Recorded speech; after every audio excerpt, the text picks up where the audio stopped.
Prepare to be angry, possibly very angry. By the end of the video, you'll know why. Dave is so exhausted, Mom had to drive the last 12 miles home because he fell asleep.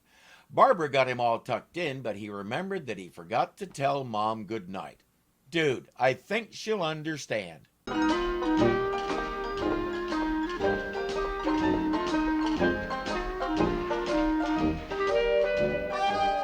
Dave? Dave? Mom says you need to get back inside before Barbara catches us talking. Don't worry about Barbara. She hasn't the faintest idea what goes on between you and me. Just the same, let's not take any chances. Another woman. David! Barbara. Well, shut my mouth. Mom! Mom! I'm not talking. Barbara can't believe it at first, but there's no denying the evidence of her own eyes and ears. But listen, you two, we have to be careful. No one else must find out.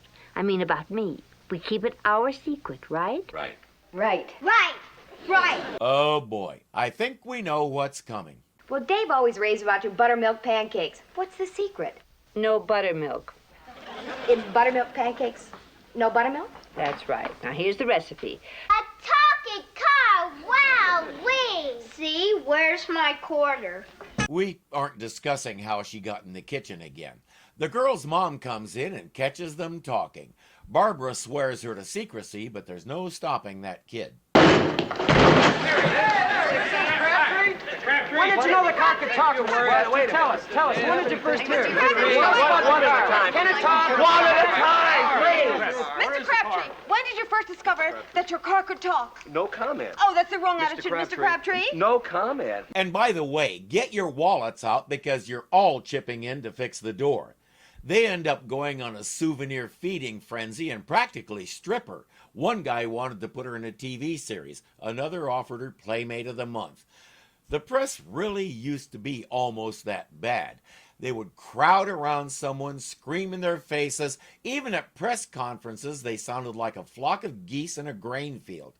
Some are still like that, but at least at presidential press conferences, they're not anymore. Ronald Reagan tamed them.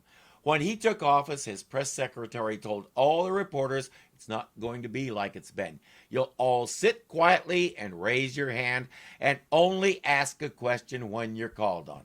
Basically, he sent them back to third grade, and it's been that way ever since. I don't know anything more that could possibly happen. So it talks, It eh? just happened. Take heart, everyone. This is the last time we'll see him. He says, now I don't need for you to sell me the car. I'll deal directly with her. Dave says, go ahead. He starts sweet talking, and Mom seems to be falling for it. Now he's painting her portrait. Feast your seal beams on this, your own beauty. What do you think of it? And they talk about modern styling. Manzini, you've done it. I am beautiful. This portrait is a veritable classic. I shall title it Venus de Porter in Repose. And then he proceeds to destroy it. It's not worthy of you, my proud beauty. Oh, I can't do you justice with mere paint and brush. But my public, what about them? They must see you in the steel. Oh, come fly with me, my proud beauty. Oh, in my private air-conditioned plane. I will arrange for us to have mechanics there night and day. They will wait on you. They will take care of your every need. She's ready to leave Dave and the family and go with him. This has really gotten to her. Alto!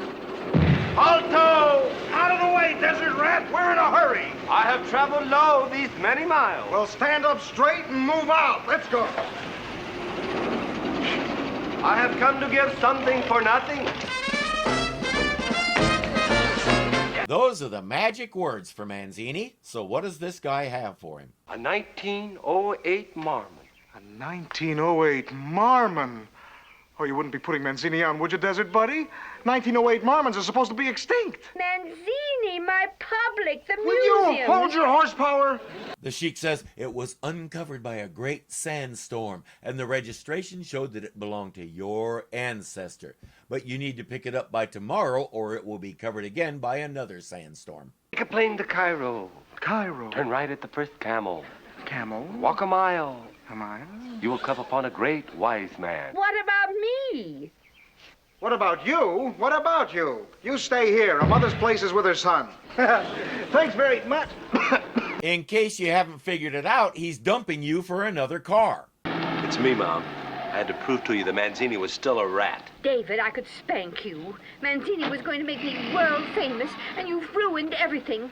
I'm going after him. Remember I said prepare to get angry? Here you go. Mom, you'll go after Manzini over my dead body. If that's what my son wants, it's good enough for me. Mom! Mom! Mom! No! No, Mom! Mom! I'm not going to bother with the epilogue because it's exactly the same trope we've seen 100 times where things start to play out exactly the same way. And we've seen this show insult the audience a few times, but this is a kick in the whatchamacallits.